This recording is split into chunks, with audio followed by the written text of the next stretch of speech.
good evening, guys. My name's Damien Sheridan. I work with Meath Coaching and Games. And part of tonight, we've organised a mental health webinar with some fantastic speakers. First of all, I want to welcome all of you on. It shows that you have an interest in this area. And also, I want to welcome all our guest speakers on. We've Dudley Farrell, who actually works with myself, but he also is a huge advocate for Cycle Against Suicide, and he has his own personal journey that he's been on.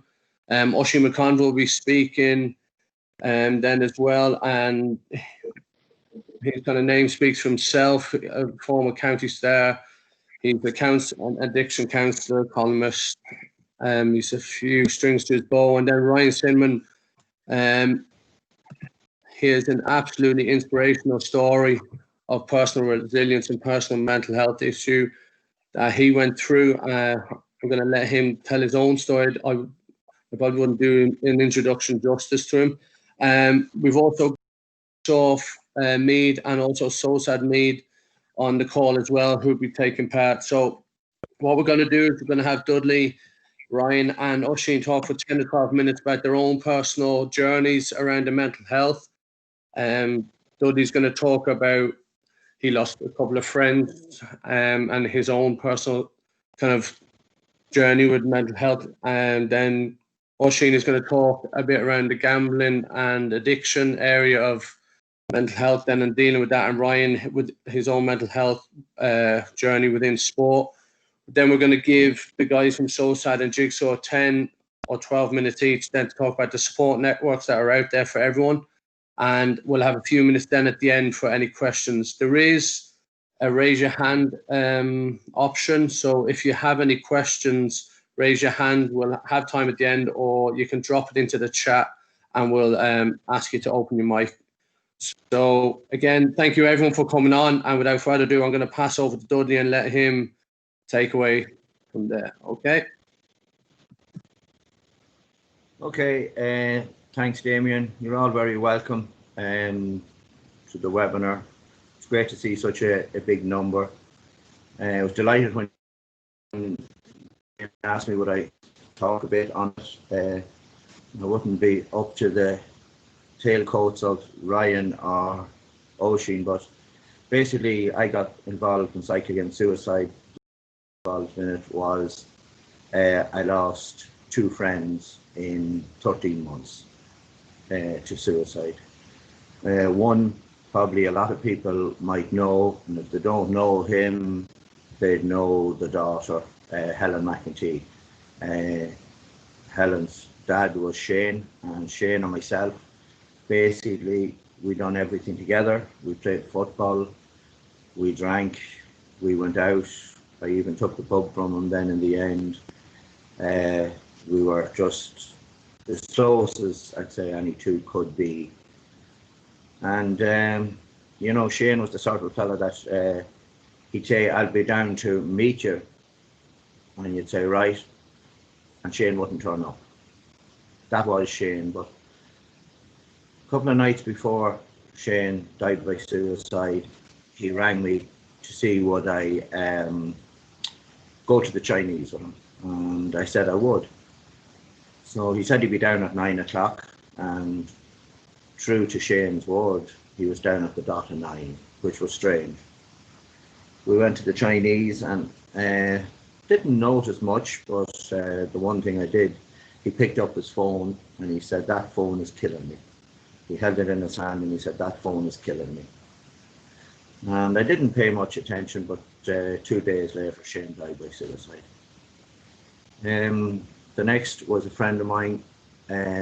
During the job I'm in with Coaching and Games, I broke my knee standing on the sideline one night, and I had to have someone to drive me around for the cruelty council. This other man drove me around, and the problem he had was his wife was an alcoholic and she was beating him. And I'd be in the van and she'd ring several times looking to see would he be home to get her drink, and that was, as it happened, brother rang me one night to he was gone missing to see would I go looking for him. And I went looking for him with the brother, and unfortunately we found this man in a log. He was hanging in the log, and I would hate that anyone would ever see like being that night. And that's basically how I got involved in Cycle Against Suicide. You know, the problem that them two men had was that neither of them would talk. And that was the big problem. Like, probably if they did talk, maybe they'd be here today. That's the way I feel it. You know, like, especially us males, we're all such big, strong people that we shouldn't have to talk to. And I tell the one about, you know, going into a room and maybe banging your shin or your ankle on a chair or a table. The first thing you'll do is to the person that's beside you, you'll say, Jesus, I'm after peeling my ankle or my shin. But if you go into the same room with something in your mind, you won't discuss it. And that is the problem. It was easy discussing your ankle, but not easy discussing what's going on in the head. I do believe that everybody that's on this, and everyone, they have one person that they can talk to. There is one person they can talk to. It doesn't matter who it is. It mightn't be family, it mightn't be in your own area, it could be somewhere far away, but there is one person that you can talk to. And I would be saying to you, go and talk to that person. I definitely would be saying go to talk to that person. You know, on get the headphones going from out to these and get the different thing, you know, on the webinar.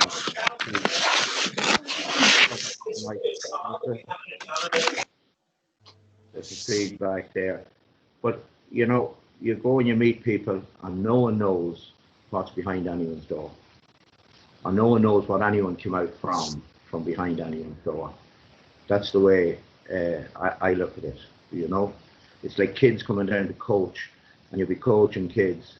You might be the first civilized person that they have met the whole week.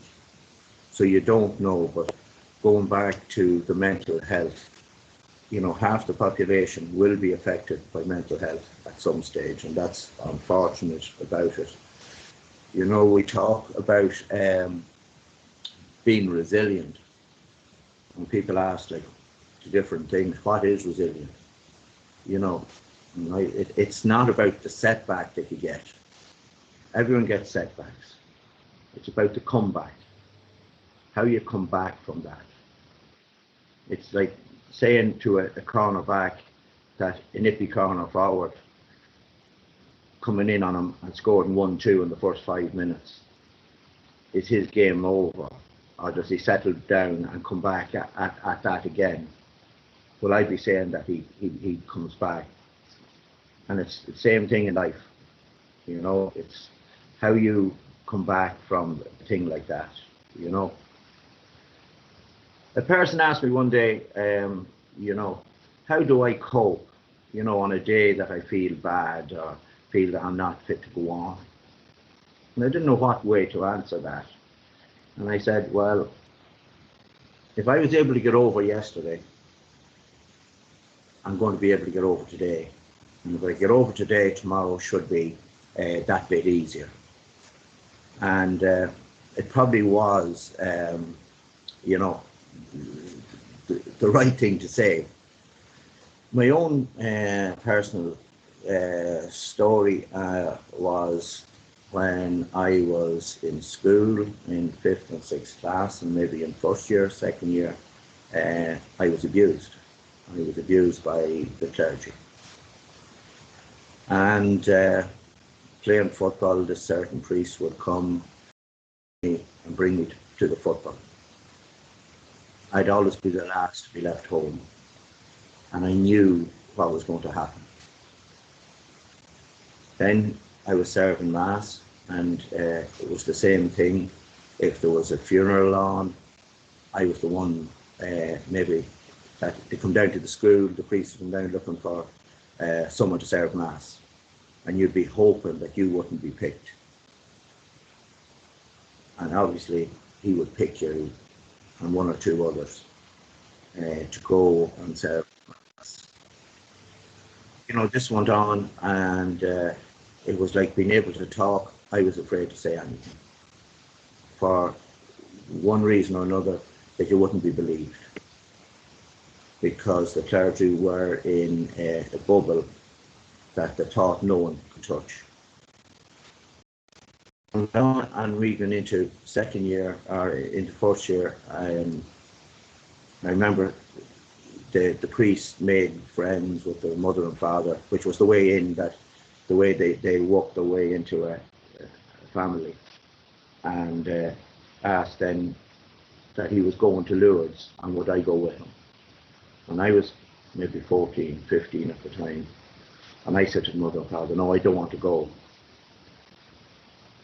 Well, that was the worst thing ever. Like, they said, you have to go. Why wouldn't you go? After being asked to go, of course you'll go to something like that.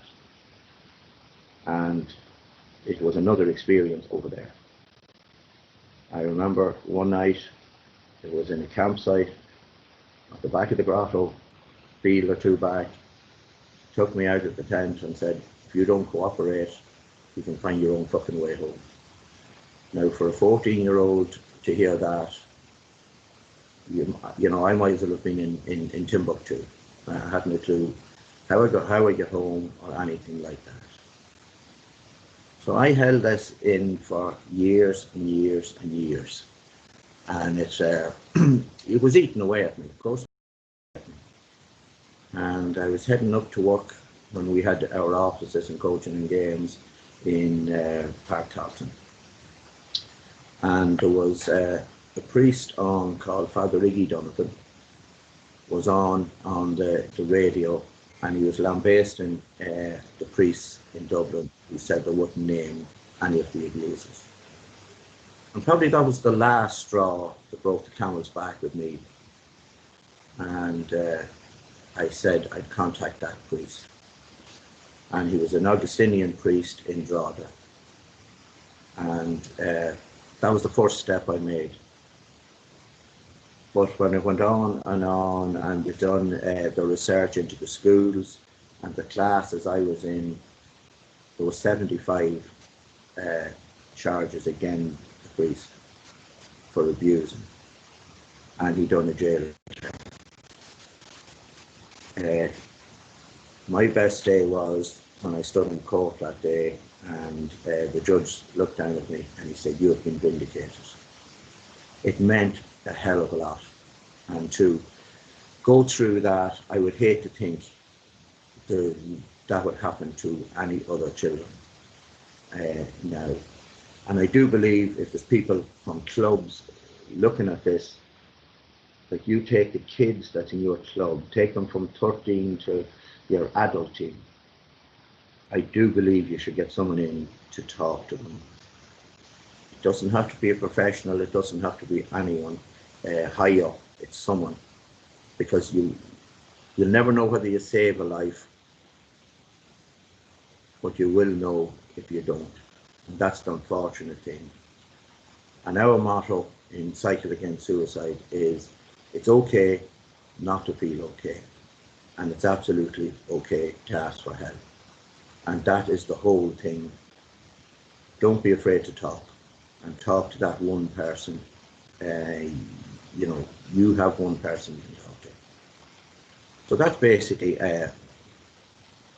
mine in a nutshell. You know, I could go and delve in deeper, but I don't think tonight is the night to delve in deeper. Okay, Demo? Well, thanks very much. That's kind of an inspirational story. But, you know, his own personal journey. Hopefully Dudley will stay on the call and take any questions that are for him at the end. Certainly. I will, yeah. That's perfect. I want to say thanks. Class Dudley is a very close friend, and it's not easy to come out and tell a story like that that's so personal to someone. So a big thanks to Dudley, and we'll chat to him at the very end. Okay, thanks, Dudley. Okay.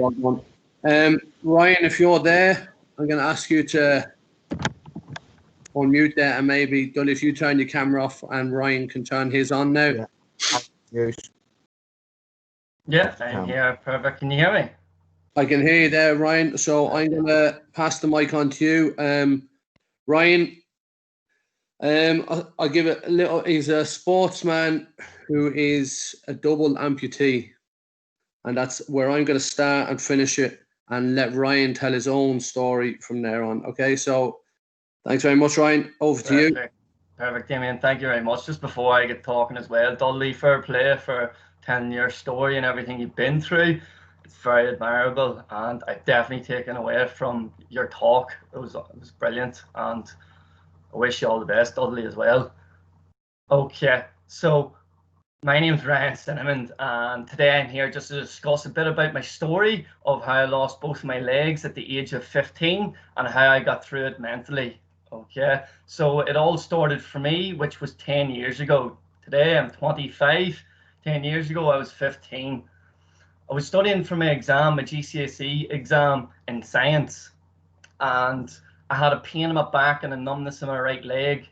They thought that it could have been a trapped nerve, as in I could have turned from the bunk when I was studying and maybe pulled a muscle in my back, or even just obviously pulled the nerve.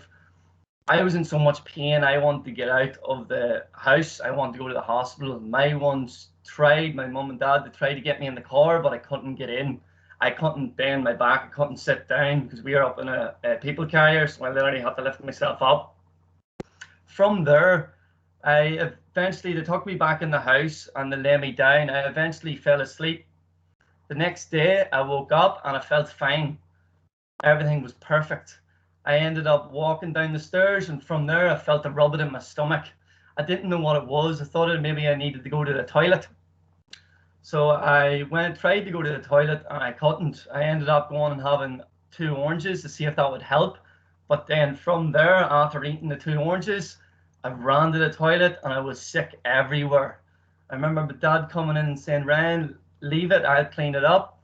And I was like, right, okay. So I went into the living room and lay down. From there, I could not feel my legs from the waist down. I couldn't move them. I just stared at the ceiling. I was in shock. I ended up grabbing onto the railing of the door handle and dragging myself over.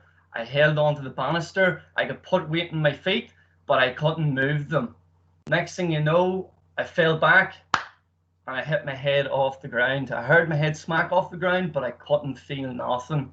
All I remember is my dad coming in saying, Ryan, get up, Ryan, get up. And I was just like, I can't move, just leave me here. My dad eventually came over, he picked me up. He sat me on the couch. My mum came in, they seen how white my legs were.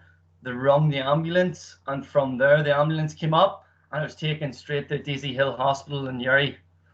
They diagnosed me with an aneurysm in my stomach, which they couldn't believe because an aneurysm only happens to people 60 plus years of age. And as I said, I was only 15 at the time. From there, they'd taken me to the Belfast City Hospital. On the way to Belfast City Hospital, it became a ruptured aortic aneurysm, so it burst in my stomach. On the way up as well as that, they lost my pulse twice. As soon as I got in, they gave me a 10% chance of living, and the first surgery lasted 11 hours to repair the artery in my stomach.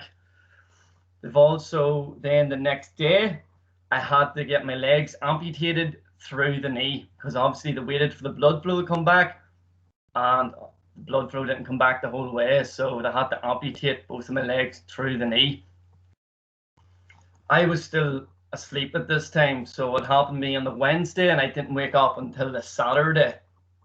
The Saturday I woke up at 8 o'clock, the same time that I would have woke up to play football.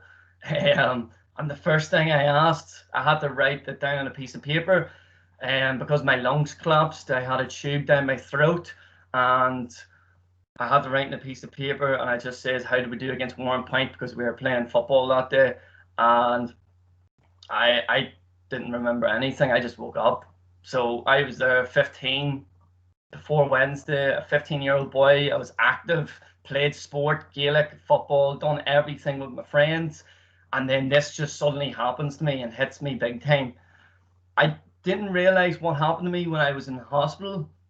it never really kicked in. It was like a false atmosphere. I was just looking forward just to getting out of the hospital because I was in ICU for a while. Once I ended up eventually getting out of ICU, I then went straight back in the theatre. I felt a rubbing in my stomach again, just above the dissection. It was pulling, the wall of the artery was pulling away, so they had to put a stent just above the repair that they've done already. So there's a 50% chance that I could have been paralysed there, which I never knew about until after. So I could have had 15 years old, no legs, and I could have been paralysed from the waist down. Thankfully, that didn't happen, and obviously I just lost my legs. None of this was real to me because I was in hospital. I was lying in bed all day. I got told 3 times that I lost my legs. The first time I got told, I went for a nurse. I don't remember it. The second time I was told, I started crying. I don't remember it. The third time that I got told about it, I was just dazed. I couldn't believe it. But because of, as I said, I was in a false atmosphere, I still thought I would get back to doing everything I'd done beforehand. But it hit me as soon as I got out of hospital. I would have lay awake every night. I would have cried myself to sleep. I would have wished that I never survived. Mentally, I was at the lowest of the low. I mean, you couldn't get any lower. I just lay in bed every night and I cried myself to sleep. I thought, this is it. I'm 15. I used to be playing football. I can't play football no more. I'm looking down at my legs every morning, hoping that this is a nightmare and my legs are going to be there. I'm going to see a pair of feet. And that never happened. No one, obviously, I had everyone about me. I had friends, I had family, I had community, but I wasn't taking, I never thought about them, to be honest. I was stuck in a situation where I was only thinking about myself. In my head, it was all about me. I never thought about anyone else. And a lot of people would say to me, oh, well, you have the right to think like that there. That's true. But once you're in that headspace of you being at the lowest point of the low, you're not thinking about anyone but yourself. You're just thinking negative thoughts in your head the whole time. Everything, even me losing my legs, everything I thought about was negative towards that there situation. The time where it changed for me was one of the nights that I was laying in bed crying myself to sleep. My dad came down and my dad sat beside me and my dad started crying as well. And my dad said to me, Ryan, if I could change this, I would. I would give you my legs. That there made me realise that I'm not going through this alone. My family, my friends, and also my community are behind me in this here. Because I had a lot of help from the community. Everyone got together. I then had to, obviously in that time, I had to decide whether I want to look out the window and watch life go by, or I'd say I'm going to get up and start doing something about it.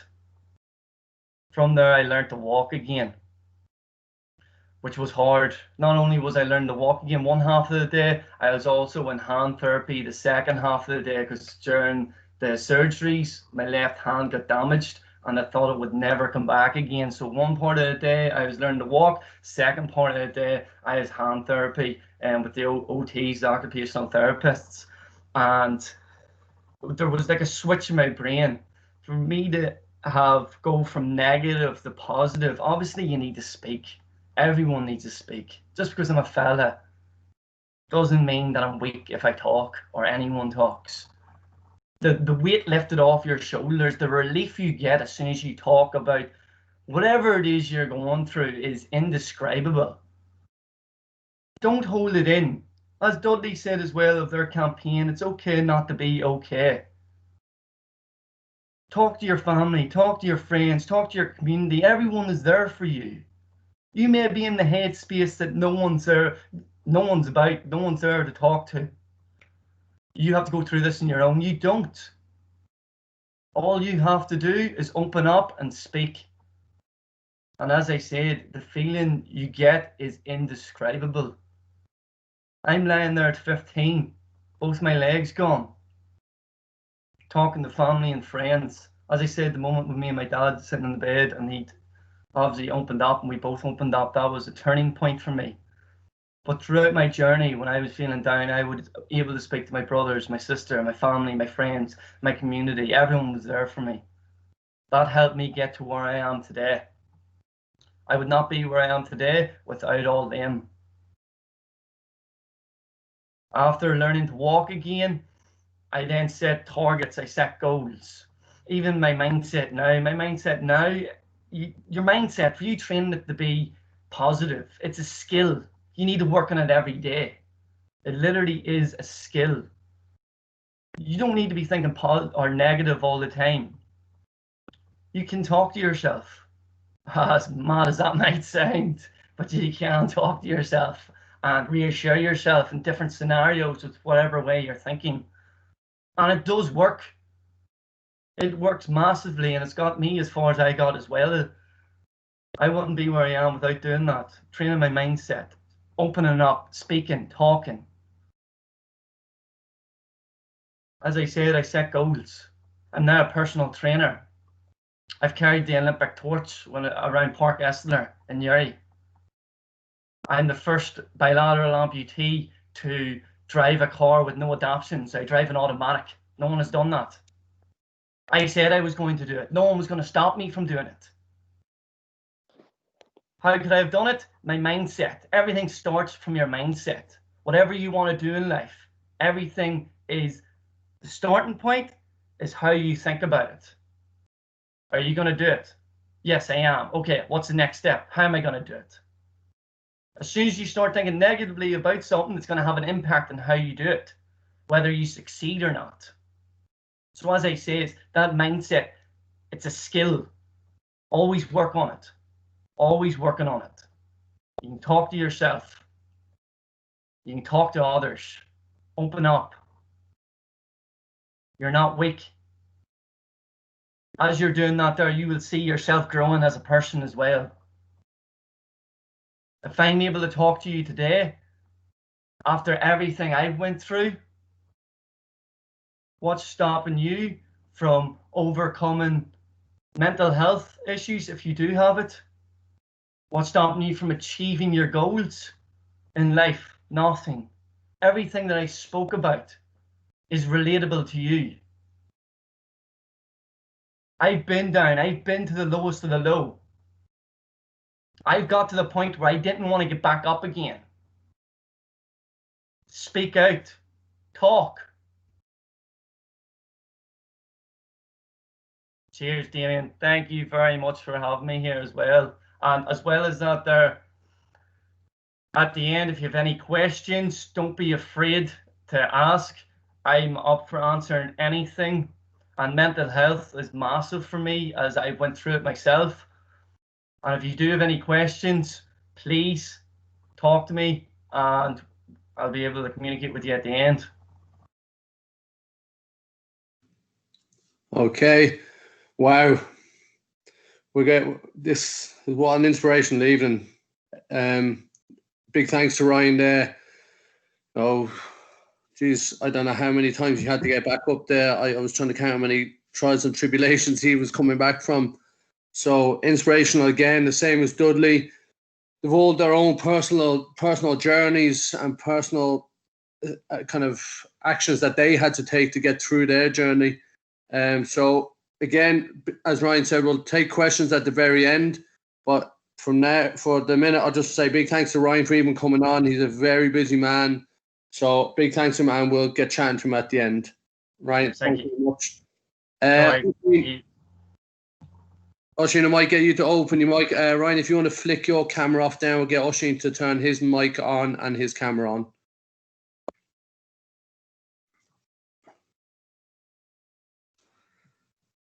Are we there, Oisin?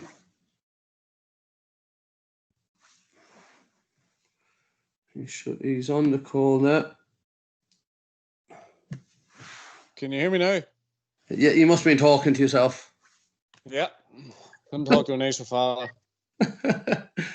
Okay, so I think everyone on the call probably knows Oisin. Or if you don't, I don't know where you've been hiding for the last number of years. Oisin's kind of name speaks for himself. I've got to know Oisin over the last few years. He was coaching our local club, and a lot of time for Oisin. I'd like to class him as a friend at this stage, and text him to come on, and it was never contemplated. No, it was straight away. Yeah, I can do that for you. And Oisin, again, like the other lads, very busy man. I just want to say personally, thanks very much for coming on, and I'm going to pass it over to you now. Thanks, Damo. Thanks, Dudley and Ryan. It's a pleasure sitting here listening to you. When I have to do something like this, Teams, Zoom, whatever it is, whether that be work related or something else, I have to come up to the attic, and it will be easier to drive to Meath than get up to my attic with 3 kids. But I left my wife putting them to bed there, so it's the timing couldn't be any better. But I suppose, as I say, thanks to Dudley and thanks to Ryan, because it's a privilege to be sitting here and listening to personal stories. They're very impactful. I suppose maybe Ryan and Dudley don't realise how impactful, because I remember possibly 12 months ago, I was wondering, if me telling my story was having an impact, because I felt as if I was getting bored of telling my story, and I wasn't sure I was going to do it anymore. And I suppose I mentioned that, started to get a little bit of feedback and realised that, okay, it mightn't resonate with me the way it once did, but it resonates with other people. And I suppose my story starts, my name is Mcconville. I was born in 1975 in a small village in South Armagh called Crossmaglen. When I was growing up, there was 2 things in Crossmaglen. There was the Troubles and there was Gaelic football. And the Troubles from a very early age was something that really scared me. I mean, bombings, shootings, killings were commonplace day in, day out. And it was something, to be honest, as I say, I was pretty afraid of as a young lad. And I threw myself into football at 3 and 4 years of age. And I remember, and I don't have a lot of memories from my youth, but I remember making that decision. I don't know whether it was 5 or 6 years of age, that I was going to be as good a Gaelic footballer as I could be. If you were to ask my family early on in my life what it was like, they would say I was very, very uncomplicated. I wanted to play football. I didn't particularly want to go to school or maths or the other things that I was being made do. But when it came to Gaelic football, that's where I wanted to be, and that's what I wanted to do. And I think, as I say, it was very simplistic for me. Things changed for me slightly. I left primary school and went to the Abbey Grammar School in Newry. I went from a very big fish in one school to a very small one in another. But that wasn't really the problem for me. The problem for me was that academically, I wasn't sure if I was good enough to be in that school. All those insecurities came out to play in the first couple of weeks and months that I was there, because I realised, in actual fact, I was really struggling academically. And I always felt from that stage that, I was looking for something outside of football to express myself, or to feel comfortable, or something a little bit different. I walked into the bookmakers at 14 years of age, and from that point, my life was to change forever. My first bet was 50p each way on a horse in the Grand National, so very acceptable for a 14-year-old lad to be in. Nobody questioned the fact that I was putting on a bet. And I don't even remember if the horse won or lost, but I remember being instantly attracted to everything in that bookmakers, and I shouldn't have been, to be honest, because it was just a smoke-filled room at the back of a pub. And the second time I went in, there was 3 other people in the bookies. There was 2 guys having similar bets to me, and there was a guy over in the corner, and he was taking wads of money out of his pocket and having a bet. I decided I wanted to be like him. I'll come back to him when I'm finishing off my story. But from that point, at 14 years of age, I might have gambled twice to 3 times. 15 years of age, maybe once a month. 16 years of age, maybe twice a month. 17 years of age, every single day with every single penny I had. Beg, borrow, steal, hook, scam, scheme in order to get the money to have the bet. And I think, at probably 18 years of age, I was already in the midst of a serious gambling addiction. Because, when I used to think about a gambling addiction, I used to think about huge amounts of money. I used to think about the finances, and I think a lot of people think about finances when they think about somebody who is struggling with a gambling addiction. And don't get me wrong, the finances are a very real thing. But the biggest thing for me was the emotions and the way it was starting to affect me. I was starting to isolate myself from my peer group. I was starting to, I suppose, not communicating the way that I had. I was starting to lock down feelings. A serious event happened in my life in 1989. My father was diagnosed with cancer. He was given roughly 5 or 6 months to live. He spent the majority of that in a hospital in Newry, Daisy Hill Hospital. I didn't go and see my father during that time. And the reason why I didn't go and see my father during that time was a couple of things. First of all, there was too many emotions floating about at that time, in relation to my father. My family were very upset about it. The other reason why I didn't go in, and the main reason why I didn't go in, was that I was a slave to my addiction. If I wasn't gambling, I was hooking or scamming or spending the money to get the time to get spend the time to get the money together to have that bet. So I was a slave to my addiction. And I suppose the last part of all that for me was that I didn't want anybody getting close to me, anybody engaging in major conversation, because frankly, I didn't want them to know. I was embarrassed and ashamed of the way my life was going. I was embarrassed and ashamed about my addiction, about the way I was acting, about the mood swings, about all of those things that you associate with somebody who's in addiction. The strange thing was that I passed my behavior off as quite normal. I thought it was normal to work 6 days a week, and then spend your money in an hour in a bookies. And the reason why I thought that was normal, because that's what I always did. It didn't matter, as I say, what the amount of money was, and the amount of money started to increase. So if you think about the progression, of my gambling went from 50p to £1 to £2 to £5 to 10 or to 20 to 50 to 100 to 200 to 500 to 1,000 to 5,000 to 10,000 to the second last bet I had was £20,000 a horse. Now, I just want you to know that I'm not just saying those figures for a fact. That's just the way it happened for me. But I want you to know that the figures don't really matter, because it was what it was doing to me outside of that. Because the truth is, when I walked into a bookies, I walked in for that 14-year-old to try and sort out those insecurities. I tried to, when I walked in, I didn't just try to win money. I tried to win my self-respect and my self-esteem and my integrity.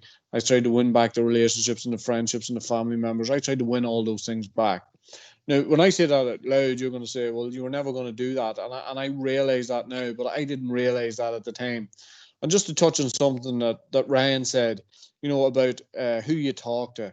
And I didn't talk to anybody. So if you can imagine, all my talk was self-talk, and all my self-talk was negative talk. And I felt as if I could not get myself out of the situation that I was in. And the more I said that out loud, the more I believe that.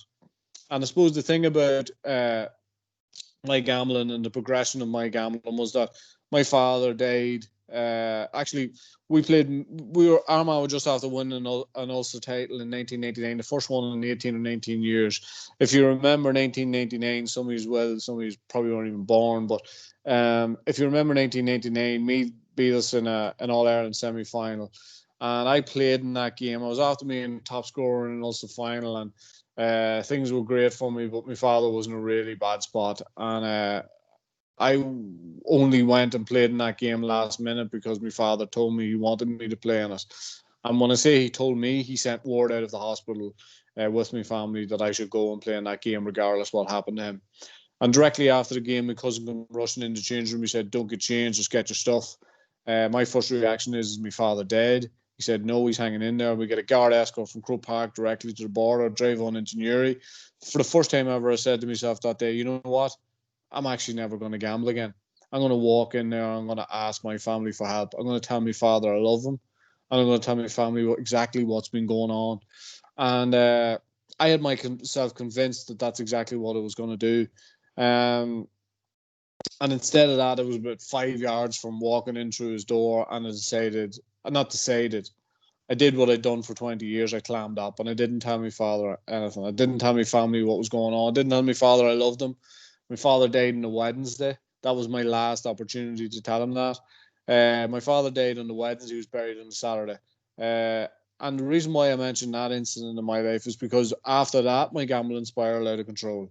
So the two things, okay, the amount of money, the amount of time, and the final piece of the jigsaw for me was the things I was willing to do to get the money. So if you can imagine where we all grew up and we're all taught values and, we expect to carry those values right through our life. And I was no different than that, but all the values that I've been learned, they all went out the window. And as I say, I was not just a slave to my addiction, but I was literally willing to do anything to get the money to feed my habit. And I know a lot of people don't understand gambling as an addiction because there's no substance involved. Well, the only thing I can say is that we see very vivid images on television of people who are strung out in drugs, in particular heroin, and to do anything to get that next hit. For me, the next hit was just putting on a bet. And when I started to realize that at 25, it was too late to stop. Not too late to stop, but I just couldn't stop. I wasn't getting any joy. There was no buzz from it anymore. But as I say, I couldn't stop. I couldn't even arrest it for one day. And my last day's gambling was, as I said, I got a local business person to guarantor a loan for me in the credit union. I took £20,000 out. The girl behind the counter asked me how would I like the money. I said cash. Grabbed the money off the counter, and I drove to the bookies in Dundalk. And on the way, I decided I wasn't going to look at I wasn't going to look at the name of the horse. I wasn't going to look at the jockey. I wasn't going to look at the trainer, the form, nothing. I was just going to pick the first horse off the screen and seen it 4-1, because in my head I thought if I get £100,000, I could start to pay back people. I had no basis for that number. I don't know where that number would come out of. It just seemed like a nice round number. And I went out and put £20,000 in the horse, and the horse was beaten. I had no emotion. I didn't feel sad. I didn't feel happy. I just didn't feel anything.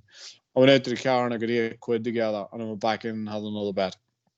And I truly believed at that time that money that I was gambling would get me the £20,000 back and the £100,000 back, and the self-respect and self-esteem and the emotions and the relationships and the family members and all those things.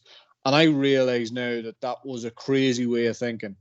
But because of my self-talk and the way I talked to myself and the way I communicated and the fact that I wasn't sharing anything with anybody, I locked away all those emotions. I didn't cry for 16 years with physical pain or emotional pain. The first time I cried for my father was 2006.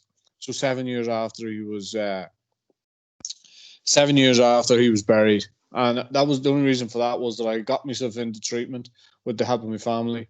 I spent 13 weeks in a treatment centre in Galway, and I started to learn about addiction. And when I was learning about addiction, I learned about coping mechanisms. And one of those major coping mechanisms for me was, yes, Gamblers Anonymous. I had to go to meetings, but I had to start opening up and I had to start talking to people. And once I started that, I have to continue that for the rest of my life. And it's a small price to pay for the life that I feel as if I have now. If there's any questions, I'm only too, like the other two, like Dudley and Ryan, I'm only too happy to answer them. All right. Thanks, Damien. Well, Gene, thanks very much.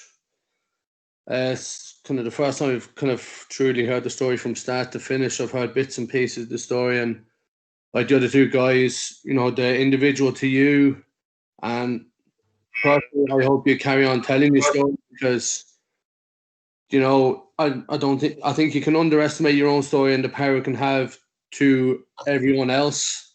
But you might be thinking you've lived all your life. It could be the first day for someone else. So personally, keep telling that story. If you can help one person every day, and you're changing the life always. So thanks very much. We'll hold ushering on to the end of the call. I'm going to bring Derek from Jigsaw and Meath in. He's going to Derek and Marie from two kind of organisations, Jigsaw and Meath and So Sad in Meath. Because when I was thinking about the evening and organising it, I thought, well, I want to have some real life events and how people have dealt with them and their personal struggles through it, but also then what support is there for these people. Like Oisin and Ryan and Dudley are saying, to talk, but maybe not everyone knows where these support networks are and what they provide and who who can help them. So a big thanks to Maria and Derek for coming on. So I'm going to get Derek, if he can unmute and turn his camera on. And I want to welcome them both to the talk this evening and thank them very much. So I'm going to pass it over to Derek if he's there. Yep. Okay, fire ahead there, Derek. Thanks, Damien. Hi, you got me now? Yeah, super. Grand, thanks. Yeah, thanks, and hello, everyone. I think I've met Oisín once or twice when I was working in Jigsaw Clondalk, and I think we crossed paths when you were in Luke and Sarsfields. Oisín doing a talk there, and I'm about 2 years now back. I think there's a couple of names there I see is familiar. I've been about 2 years now since transferring from working in Tallaght Clondalkin with Jigsaw to Jigsaw Meath. I'm originally from Dunboyne. So it's great to be back, kind of first time actually working in my own county. And a few other people, I think that might be Conor Brennan that works in Closter de Lacey if he's with Drumbarra. That's the same Conor. How are you? He's sick listening to me most of the time. Yeah, so Jigsaw, probably people know about the service or have heard of us, but what we would work at or in is very much what we would call early intervention and brief intervention. And I link it to maybe some of the things that Oisín in particular, a little bit what Ryan was talking about, which was very inspirational, and a bit what Oisín was talking about as well, that can kind of go on for teenagers at that stage, as we all were, and obviously our stories can start there from our childhood into our teens. What we're at, I suppose, is that early intervention, and what we work in is in a very brief intervention way. So we only work with young people for a short period of time. Somewhere between 7 or 8 sessions is enough, largely with us within Jigsaw, that we help young people with about 7, 8 sessions. Because if you can intervene early, and the evidence and the science says that for most young people, as we grow into adulthood, if we can intervene early enough within a young person's life, as particularly maybe some stress on our mental health or some issues for us are coming up. And there's a couple of things there that Oisín was talking about that I made note of while he was talking, that it actually can resonate a lot for me when we work with young people. And the first thing that he was saying there that struck me was that when he was in his teens, and that there was a lot of emotions floating about, and that's very normal for us as you know, when we were in our teens, very normal for teenagers obviously to have those mixture of emotions. Who do I belong to? Where do I belong? Am I good enough? You know, we get a lot of stuff that obviously gets hit with, you know, that young people can face day to day in terms of social media, you know, in terms of that fitting in terms of relationships with friends, boyfriends, girlfriends, family. And I think what we try and do, I suppose, in Jigsaw is help young people make sense of those emotions, help normalize what's going on for them, and we kind of help them put a bit of a language on it. Often we know young people can kind of find their own language, so sometimes it can be right. A lot of time it can be maybe not, or they can maybe go to Dr. Google, or they can listen to things like, so they'll say that they have anxiety, or, you know, I have depression and so on. And that's the type of stuff that maybe, you know, can be a bit more extreme, but they can struggle to put the right language or the right kind of framework on what's going on for them. And if you don't have that, and a bit like what happened for Oisín, I suppose, if you don't have that person or support to kind of help you make that sense of what's going on for you and put a language on it, it's very hard to move forward. You know, and what we would say in Jigsaw, and I suppose, you know, Mary would say as well, in terms of the work I assume that would go on in much more longer term counsel and psychotherapy, it is kind of a golden triangle. And that is very much at the top of the triangle is our thoughts. So what's going on for us in terms of our thoughts? What's influencing those thoughts? How How often are we having these type of thoughts? How are they influences our feelings? So at the bottom left of the triangle is our feelings. How our thoughts are influencing our feelings, our mood, and then over onto the right corner of the triangle is the actions. So what's happening in them then in terms of how this is happening for us in terms of how we're behaving. Are we starting to see maybe some young people isolating themselves, maybe not turning up to training, maybe some anger. So young people may be starting to, like, you'd notice maybe something a bit out of character with a young fella or a young girl. So that kind of thinking of thoughts, feelings and actions is something that we help a young person frame what's going on for themselves.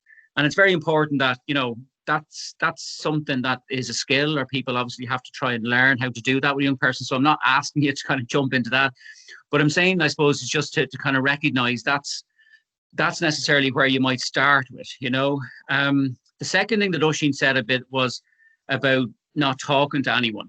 And that kind of sense maybe that if you are confused, if you are struggling with what might be happening, it's very normal to keep that bottled up, to keep that inside.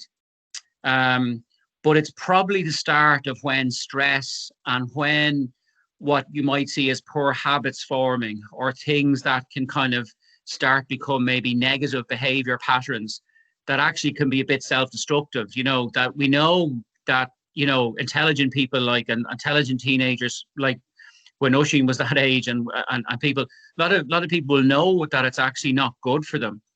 But because they haven't had the chance to frame their thoughts and what's going on, those type of negative behaviors can actually become quite comforting. So that's where we see maybe some young people starting to even express that it with self-harm and so on. So that's important. And then the last bit I would say, I suppose, is that one of the things that we're, because it's a sports audience, one of the things that we would see quite a lot in Jigsaw, which you might not be too surprised at, is that we would see a lot of young people coming to us with feelings of anxiety, thoughts of anxiety.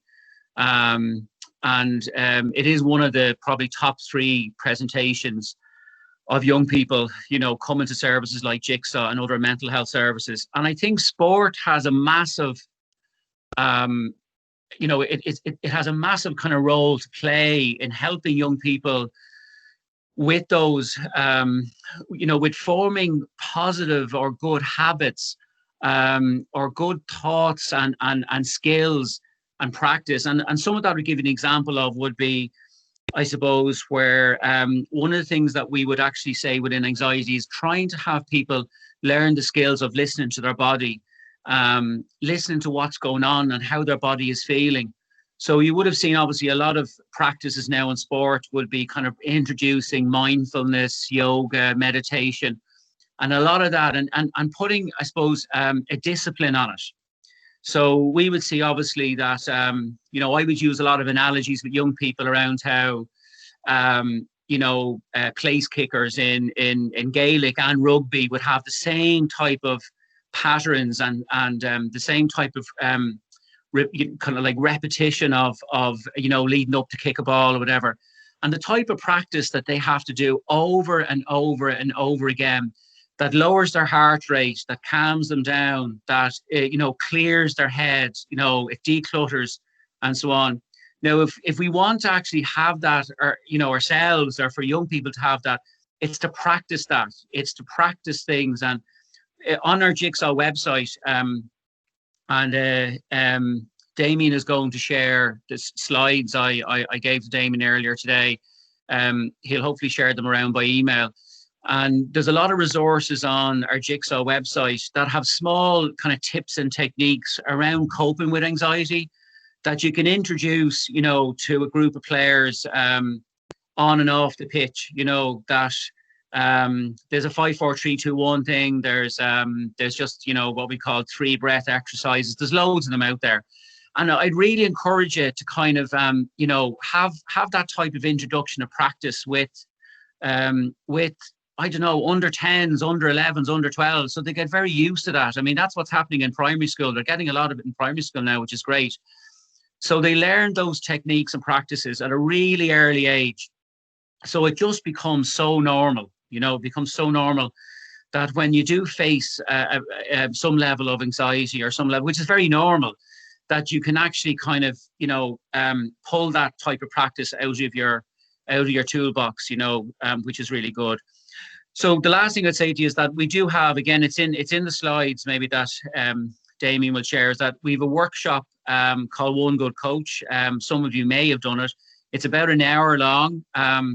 And it's going back nearly to the very beginning of what Dudley was saying, of just being able to actually, if something's worrying you, how might a young person be able to talk to you about that, and what might be the signs or the ways that you respond to that. So this is a little bit more about your response.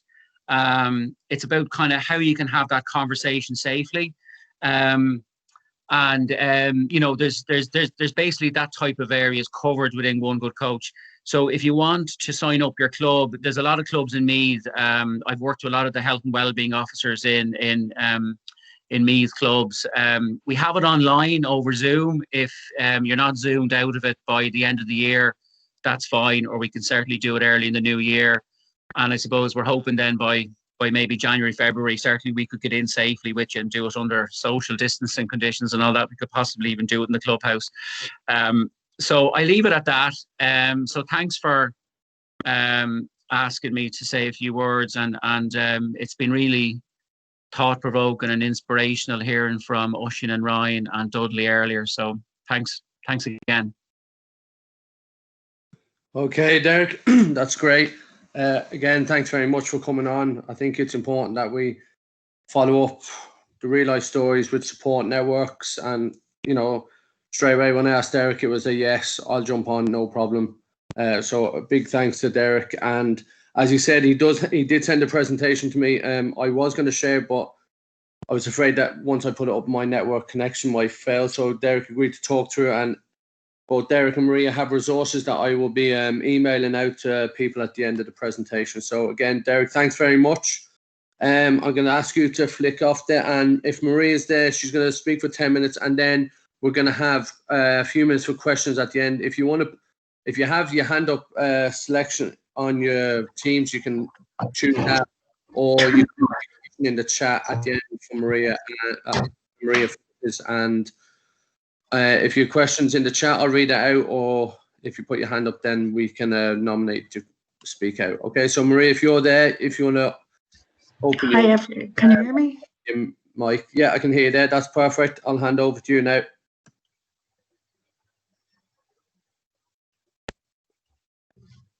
Hi, everybody. My name is Marie Johnson. I'm the coordinator of SOSAD in Navan. I suppose, first of all, I would just like to say to Dudley, Ryan and Oisin, thank you so much for sharing, because it's people like you that influence other people to come forward and realise that, it's okay to share these things and the difference it can make in your life when you do. It's kind of strange that Jerry anxiety and stuff, because one of the things I was going to cover, but I'm still going to do that. I suppose SOSAD is a charity where we provide free counselling for people that are suffering with depression, anxiety. Sometimes it's the case that people have just going through something difficult in life, marriage breakdown, problems in their job, that type of thing. A lot of people don't know what to do. When you go to talk to somebody, a lot of people think, well, where do I go? What do I do? One of the first places to go is to your GP. The other option, emergency situations, never be afraid to go to your hospital, and never be afraid to contact the guards. From then on, you're talking about, depending on what happens, of counselling and that type of thing. The most important thing that I have noticed through all of this, of the whole mental thing, is the minding of you as a person, your well-being. I can't stress how important your well-being is. You will often find the first signs that you have with mental health is your well-being falling apart. And that is your sleep. Often it goes from, and the contradictions, because you will have people that are sleeping too much, you will have people that can't sleep at all. You will have people that maybe have a night's sleep but wake up in the morning and just feel so exhausted the whole time. The other thing people will find is their diet. Just, you will find people are skipping meals, overeating, so it's contradictions again. So usually it's your well-being that starts to fall apart first. I think one of the biggest things we're seeing at the moment, every second person that comes to it is anxiety. Doesn't matter what age you are, but it can be really, really difficult because you're in a situation where you're having physical symptoms along with your mental health, what you're feeling and you're thinking in your head. So what type of things you experience with anxiety would be a persistent, excessive worry the whole time, difficulty maybe concentrating, being nervous, having tension, fear of dying, fear. Just, it's because I've suffered with myself. I know that you can have this terrible fear of, it's like if something terrible was going to happen. Sleep problems with our diet, the minding of ourselves. And often what ends up happening when people have episodes where it gets really bad, they will find they will have a rapid heart rate, sweating, shortness of breath, dizziness, chest pain. They'll feel restless. A lot of people have actually thought they're having a heart attack because anxiety has been so bad. So what do you do? So one of the first things to do is to go to your GP. I advise everybody, most of you drive, and I bet you have to get your car NCT'd and all that sort of thing. We need to do that for ourselves. And that means going to your doctor, getting your GP to give you the checkup, getting your bloods done, things that ruling out that there's no reasons why you're feeling the way you're feeling.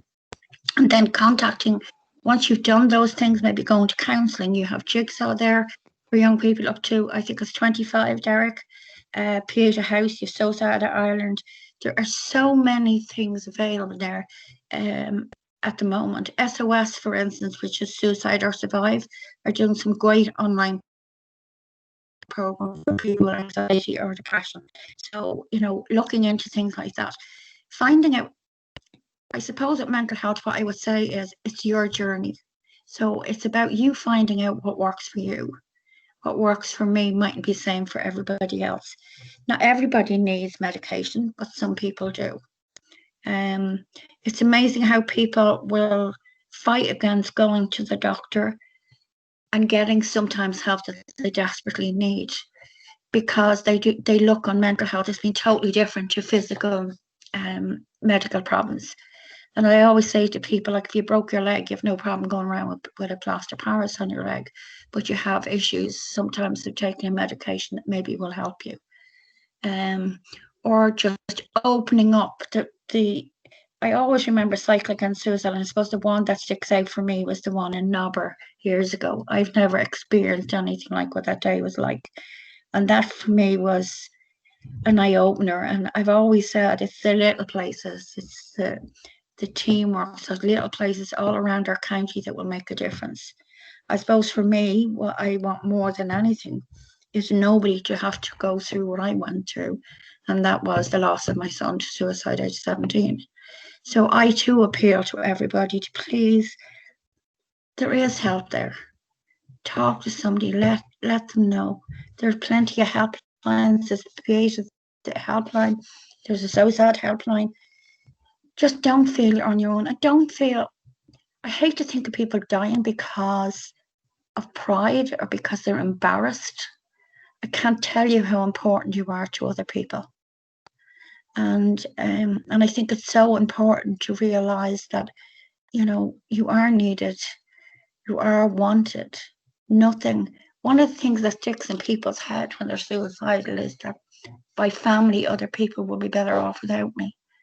But the truth of the matter is, all you do is pass on your pain to everybody else. And it often increases it by 1,000 times. So, you can come through it. And I think that's the most important thing. And your life can change. It will take time. And there's, as I said, lots and lots of help there for you. So I think one of the things probably would be a good idea to send out all the numbers of, like I say, Jigsaw, Pieta House, the SOSAD numbers, and things like SOS, so that you can have a look and see what services there are available to you. I think that's about it. I don't want to keep you going all night because I could. It's very hard to be. There's so much in this area to cover that I could be here all night. So it's very, very general what I've spoken about. But if you have any questions, please, even about my son dying, about Brian dying or anything, I have no problem answering those questions. Thank you. Okay, Marie, thanks very much for coming on. Again, as you said, there's lots of support for us all out there. You know, it was the reason we set up this evening was, I suppose, education and inspiration. And I think kind of without everyone coming on tonight, I'm talking about the audience and the speakers, you know, we can't do anything. We all have to be in this together and walking down the one road together. So a big thanks, first of all, before we answer any questions, to all the speakers who come on, Marie, Derek, Ryan, Oisin and Dudley. Wow is all I can say. Thanks very much. But also, thanks very much. Before we go on, I want to thank everyone for coming on to the call. It's inspirational to see people showing an interest in this area. So I have a question here. And if you do have a question, you can put your hand up or you can type into the chat. Declan Byrne, a question for Oisin. How important were your teammates in helping you mentally after you were able to begin to deal with your addiction? So, Marie, I can get you to flick your camera off there, please. Oh, sorry. I suppose.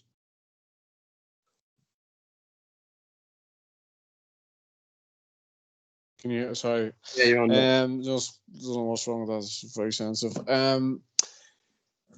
How important? Well, I suppose the one thing that I had to do was, you know, like I was after disappearing for 13 weeks, so you know I felt as if I had to let lads know exactly where I was, because I went away very quickly and that wasn't fully explained. I had to address the players on a couple of occasions because I know that I felt as if they were walking on eggshells around me in the change rooms, and I had to address that. And I said, like, that's not what I wanted. I didn't want people to feel uncomfortable. I mean, a dressing room, whether we like it or not, you know, gambling and betting is very prevalent in WhatsApp groups, is very prevalent in change rooms, but I didn't want people walking on eggshells. I understand that there's a lot of people who gamble and aren't necessarily compulsive gamblers. So once I made that clear to lads, I think, you know, I got whatever support I needed. But, you know, I would have felt more uncomfortable if they had to continue to, as I say, walk on eggshells around me. But the club and that were supportive, and to be honest, more supportive in the fact that they just let me do my thing. They let me come back in. They accepted me for who I was, what I was. They accepted the fact that I had changed dramatically in a certain period of time, and that I wasn't going to be the same person that I was. I would have felt that I was a bit of an arsehole a lot of the time, you know, when I was going through my gambling, and that why I think that was not making excuses for it, but that was a consequence of my gambling and how I was acting outwardly, and the things I would do to disguise the fact that I was a compulsive gambler and that my life was falling apart behind the scenes.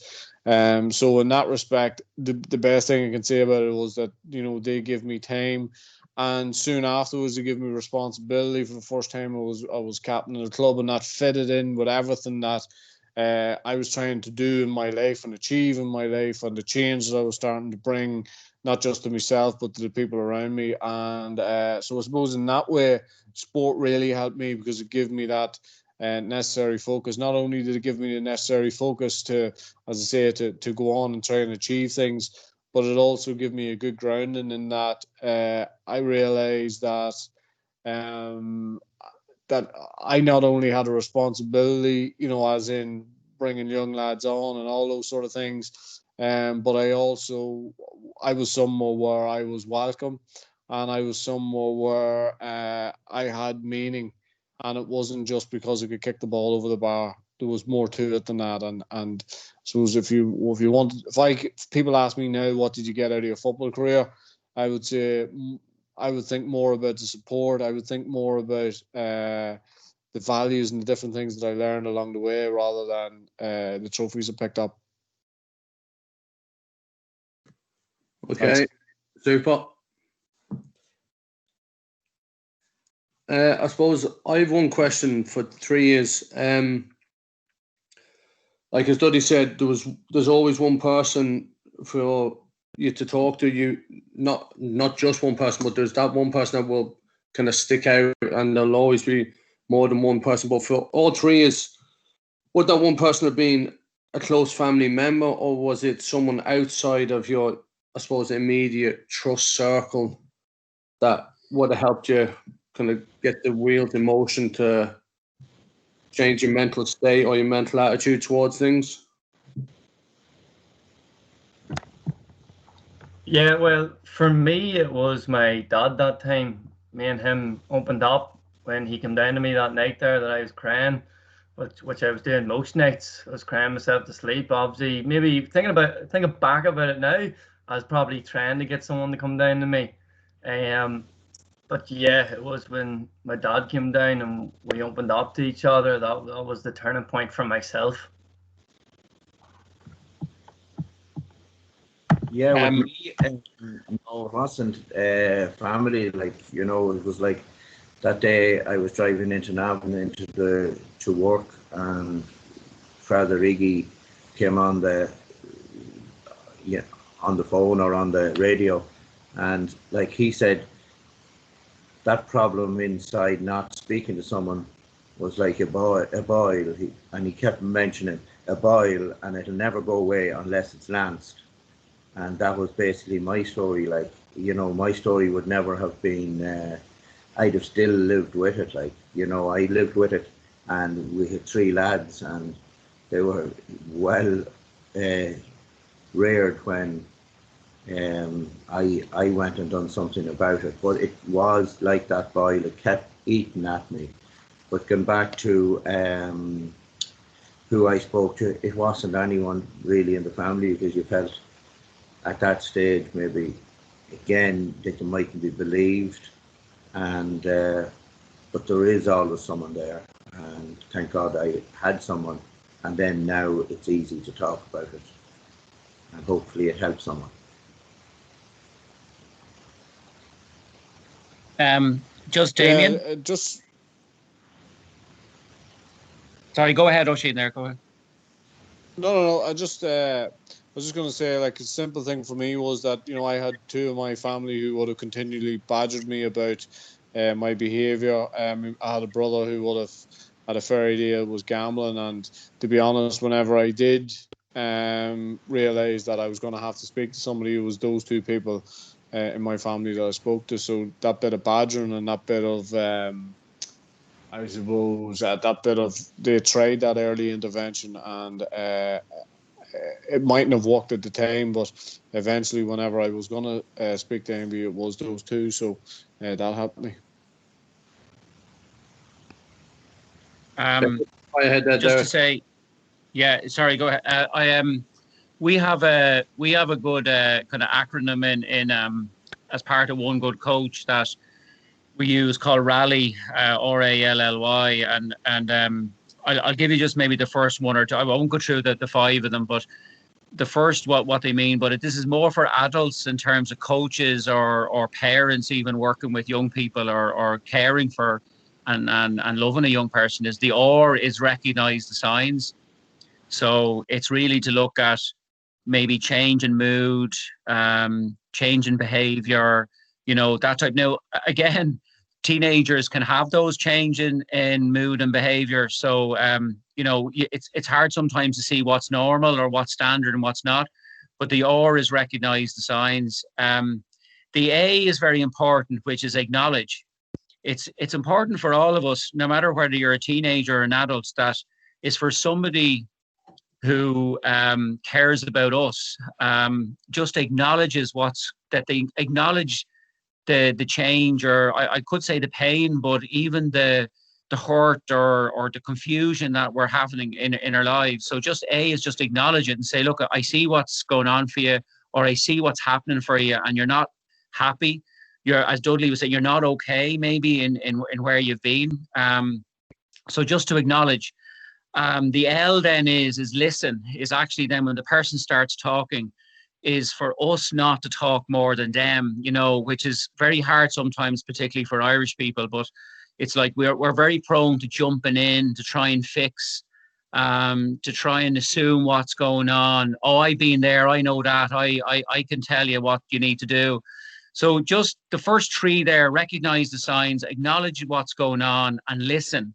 And if we can do those three things, I think it's more likely that a young person will actually talk more, and potentially you might be able to steer them to the services that Mary was talking about, or maybe you're the person that's helped them, you know, move on, and you know, it could well be enough. But that certainly, I suppose, is a bit of, you know, the advice we would give anyway. Okay, super. We have a couple of good questions come in there, so whoever feels comfortable answering this or any of the questions, they can unmute their mics and speak away. So the first one from Thelma there: as a coach of kids, what is the one key piece of advice that the speakers will give me to help me in the role with regard to mental health?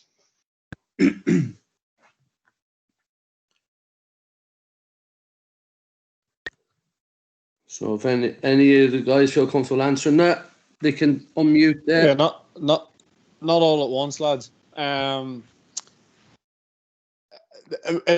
regards kids, you know, like, just one of the things that Derek was saying about, like, if you have, you know, if you know your kids, if you know the kids, and you know, you see a dramatic change in behaviour. You see the kid who's always on time, and then all of a sudden, you know, they're late, or, you know, they're just not, you know, they're just not the same sort of kid. You know, kids who are inherently quiet, who are all of a sudden acting out, or vice versa. Just that dramatic change in behaviour. Like, if you consider, I'll give you an example of mine. When I was 14, my family would say I was very fun loving, outgoing, all those sort of things, and then all of a sudden that started to change. I started to become very introverted. I spent a lot of time in my room, covers over my head, all that sort of thing. So just, I suppose, the dramatic change in behaviour, that's one of the signs. And just to, every so often, to say to a kid, you know, I do this thing even with senior players, that, you know, I pick a night.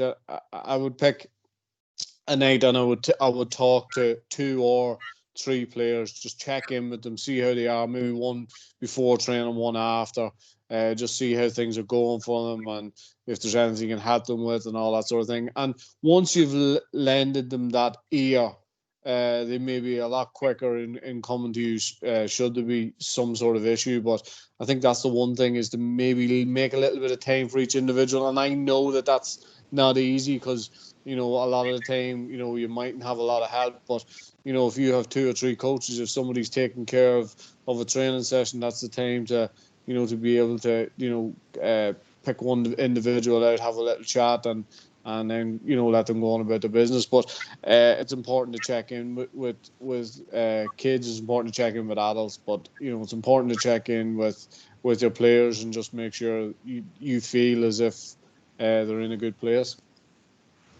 Okay, thanks, Oisin. Next question, a great one here from Ava Hartford. Body shaming seems to be an issue with girls, and body image issues. Is there anything that can be introduced to counteract this, and anything small that could be done for a few minutes in training that would help with this? Oh, does anyone feel? Yeah, but maybe I've come in there. I suppose you would probably see, though, and I think Mary, from, you know, kind of psychotherapy and things, would say probably, is that, you know, there's often a backstory, or there's something that starts with the body. And the body shaming itself doesn't come out as it comes out as an action of behavior. Remember, my thoughts and feelings and action. So it probably is something that a young person has been feeling, you know, that either they've been getting, you know, they're getting bullied or slagged, or they have those feelings about their own body before maybe they start to regulate their food, or there's actually something happens where, they're overdoing it maybe in training or with certain foods and supplements and that type of stuff. So it often starts earlier. Bodywise are a great charity which has got great resources on their website. So, but I'd say it probably is the beginning of what Oisín was talking about. And we have it as a team ourselves, and I sometimes it can be a bit, people can feel it as a bit corny when you first do it, is the check in and the check out. And then I was listening recently to Jimmy McGuinness on a podcast, and again, it kind of seems like something that probably comes from America or whatever, but like that kind of sense of checking in and checking out, or with a group, as a group, where everyone gets used to doing that in the huddle. And that isn't about, did everyone listen to the coaching tonight, what's happening on Sunday at the match? It's actually checking in. It's checking in at the beginning. How's everyone tonight at training? Has anything been going on? If you want to chat about anything during training or after training, that's fine. And then checking out at the end of training, how is everybody feeling? It allows a space for somebody to come forward. So that might be something around maybe how they're feeling in terms of maybe, if there's any kind of bullying and stuff that might be going on.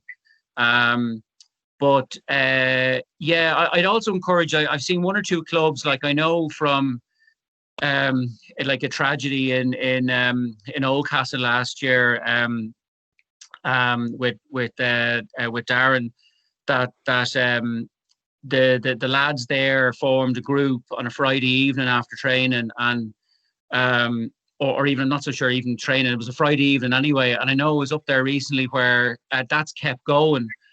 And it was just a space over a cup of tea where, it's not really about the match, it's not really about football, really. It's really about checking in with each other. So maybe even creating a bit of space, maybe where just asking people, look, if we introduce this, would people like it?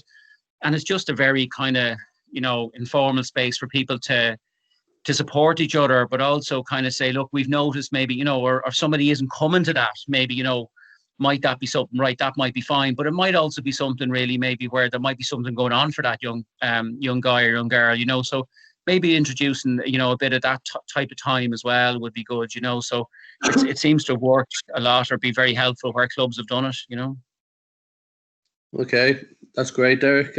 Ava says... Sorry, Darren Connell. I couldn't remember Darren Connell, in Oakham. Yeah. Ava loved that idea, so maybe that's something she'll be able to use within her own club and within her own setting. So, again, if there's any other questions, one more minute. Can I just go there for a second, please? Yeah. One of the things that's really important is feelings. And while, yes, you're out to win matches and you do all those things, what I've noticed a lot of times, particularly with males, is that it's the thing of putting up walls and keeping their feelings in and not letting them out. So it's important as coaches and things like that, when something happens and it's a sad time, it's okay to cry, to have these emotions and feelings, and to let young people know that this is normal. I think across the board, I see that when there's bereavement within families, and you will find that you'll find one person's trying to stay strong because they don't want to upset mommy, and daddy is trying to stay strong because he doesn't want to upset somebody else. And so everybody's putting up these walls. So it's important that we express our feelings and let our young people know these feelings are okay. And then if it's, depending on what the feeling is, if it's anger or whatever, as we learn to deal with it. And so I think that's really important. And I do think at the end of the day, what Oisín said about talking to the young people and have I would be really for that type of thing. But our feelings are so important, and be it the anger or whatever we have to deal with, because otherwise we're just hiding behind them. So feelings for me would be very, very important. Okay. Okay, thanks, Marie. I don't know if we have any more questions there. I suppose, guys, I just want to again reiterate and say thanks to everyone for coming on. One thing, kind of, if I'm ever out talking to coaches, within clubs or anything is that do not ever underestimate the kind of the presence you have of just even being there as a coach. Just being there is the first step for someone. Maybe like what I like to refer to, instead of coaches, you're constants. You're there the whole time. You become a person that's going to be approachable to these young people. You're going to be someone who you've built up a good relationship and rapport with. And football and sport, as it's talked about by so many people, is such a huge outlet for people. I know now it's not as monumental as the guys that I spoke about, but from myself, I was born here and we lived in England for 10 years and came back with a kind of not really a great time in '96. And there was a height of troubles between Northern Ireland and England and down in the south. And I came back with a very dodgy accent, worse than I have now, and entered into second level school and was probably socially isolated from everyone within the school for 2 years. And I thought that was my fault. And it's only kind of listening to the boys that makes me even want to say, and it's not even a big story, like I felt that I wasn't good enough for so long. And it was only in my last year of school that I got onto the football team. Like I was kind of emotionally abused, physically hit by lads and stuff like that. And it's only when I made the football team that I kind of gained a little bit of self-worth for myself. So what I want all coaches and everyone here that's even involved with sport is to walk in and go to train with your head up and your eyes open, because there could be that one moment, at that one split second, that person wants to talk to you about something. Okay. And as I don't know if it was, I think Derek said there with the L, to listen, don't talk, just listen and let them tell their story to you. But do not ever underestimate your worth as a coach or involvement in any kind of sports setting or involvement in any young person's life. Because just being there, and I know for myself, when I got to play football, I felt like a superhero. It gave me so much self-worth to be able to kind of just forget about everything else that was going on in the day. So again, well done to everyone for coming on.